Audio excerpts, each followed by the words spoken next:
Maka tolong kalau sholat itu, sudah tahu kan kata kuncinya 3 ya.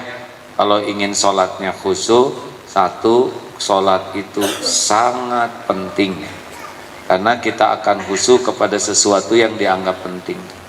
Jadi kalau mau sholat, bulat aja, ini ibadah sangat penting, ibadah yang menentukan, ibadah yang mengabulkan doa, yang bisa merubah. Kita kalau ketemu klien penting, serius itu, benar?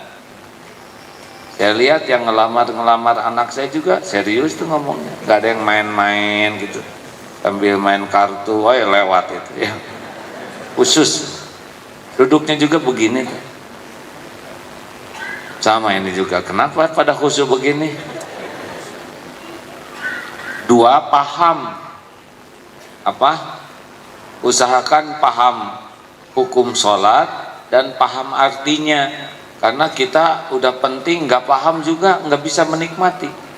Sebetulnya saya ingin membawakan teman-teman suruh baca puisi dalam bahasa Rusia ya. Walaupun puisi sedih, besar kemungkinan saudara tertawa ya, karena penyebabnya satu, nggak paham. Coba sholat paham dengan sholat tidak paham, beda Pak. Apalagi seperti Fatihah itu kan beda sekali ya. Al-Fatihah itu Bu dijawab, satu-satunya surat yang dijawab langsung oleh Allah Subhanahu wa taala adalah Al-Fatihah. Alhamdulillahi Rabbil Alamin. Ketika kita mengucap segala puji bagimu wahai Allah Rabb semesta alam, Allah yang maha mendengar langsung menjawab, hambaku memujiku. Ar-Rahmanir Rahim, duhai yang maha pengasih, maha penyayang. Lihat ya, ketika Allah Subhanahu wa taala, alhamdulillah, segala puji bagi Allah. Rabb itu adalah yang mencipta, yang mengurus, yang menguasai semesta alam. Kan hebat sekali, tapi lihat sambungannya. Ar-Rahmanir Rahim, wahai yang maha pengasih, maha penyayang. Sebab kalau orang udah berkuasa biasanya jadi zolim. Allah Subhanahu wa taala memberitahukan kekuasaan yang tidak terbatas, tapi sesudah itu diberitahukan juga kasih sayang yang tiada bertepi. Dijawab oleh Allah, hambaku tadi apa? Memujiku. Yang kedua, hambaku menyanjungku. Maliki yaumiddin, wahai maharaja di hari pembalasan. Lalu Allah Subhanahu wa taala menjawab, hambaku mengagungkanku. Jadi makanya Fatihah itu jangan langsung, tapi sunnahnya kalau ingin mendengar jawaban itu satu ayat. Iyyaka na'budu wa iyyaka nasta'in, hanya kepadamu ya Allah kami beribadah, mengabdi. Hanya kepadamu ya Allah kami memohon pertolongan. Lihat ya, itu ayatnya tuh menurut penafsir dibuat jadi seakrab mungkin, benar? Jadi seperti yang bicara, tidak hanya kepada dia ya Allah, enggak, tapi kepadamu, jadi kayak yang bicara langsung. Iyyaka na'budu wa iyyaka nasta'in, ihdinas siratal mustaqim. Sesudah iyyaka na'budu wa iyyaka nasta'in dijawab juga oleh Allah, ini antara aku dan hambaku. Berarti privasi sekali sholat itu. Ihdinas siratal mustaqim, tunjukkan kepada kami ya Allah jalan yang lurus. Siratal ladzina an'amta 'alaihim, jalan orang-orang yang Engkau beri nikmat. Ghairil maghdubi 'alaihim, bukan jalan orang-orang yang Engkau murkai. Waladdallin, bukan pula jalan orang-orang yang sesat. Amin, kabulkan ya Allah. Lalu apa Allah menjawab? Bagi hambaku apa yang dia minta. Coba itu. Makanya ada orang yang sesudah tahu ilmu ini favorit sekali baca Fatihah, seneng aja.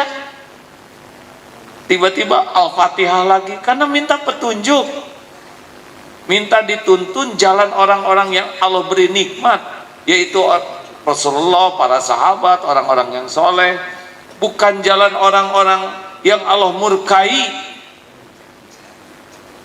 ya orang-orang yang mengingkari Allah, ahli maksiat, bukan orang-orang yang sesat.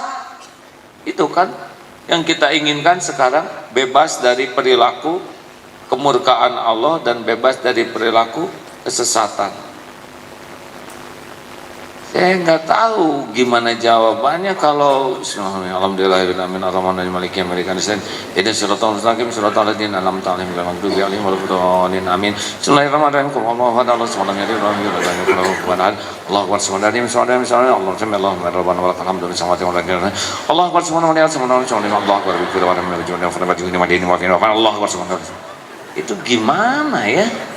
Kan coba ada nggak yang ngobrol kayak gitu? Ada dengan orang aja, coba sekali-kali ke kantor, ke atasan ngomong melaporkan ini pekerjaannya sudah baik semuanya, atau ibu lah sok sekali-kali ngobrol dengan suami, pas saya minta duit anjing mau dikenal dan masuk kosmetik segala macam ini. Yang mau ngelamar coba pas saya ingin anak kamu nih nikah dengan anak saya, besar kemungkinan batal tuh pernikahannya. Yang ketiga tumanina teh ya tidak tergesa-gesa, sing tenang, enak. Sholat itu makanya kualitas itu menjadi sangat penting. Allahu Akbar, seperti membuka brankas lah, yang punya brankas ya, atau lihatlah film-film penjahat yang ngebongkar brankas itu. Ini tenang, ceklek.